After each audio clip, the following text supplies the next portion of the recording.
Is there a world in which these two transactional guys, Musk and Trump, figure out that it's better not to be fighting and come back together, or you think this No, I think once Elon went so low in terms of talking about Epstein, and if we can stay on that topic for a quick second, look, I have extensive knowledge of Trump, being by his side for almost a decade and a half. Right. Let me dispel all of that notion. While he knew Jeffrey Epstein, and while, yes, he may be in the files in the form of Trump being in the black book, so were hundreds and hundreds of very name-worthy, influential individuals.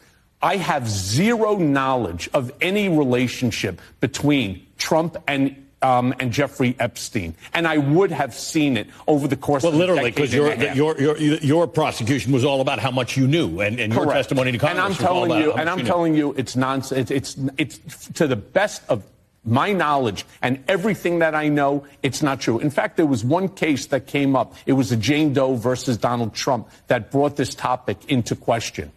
And what ultimately I discovered is the Jane Doe, and there was an address in the Bronx. I sent an investigator to that address. I wanted to literally follow and find out who this Jane Doe was. There's not even a building there. It was a vacant lot.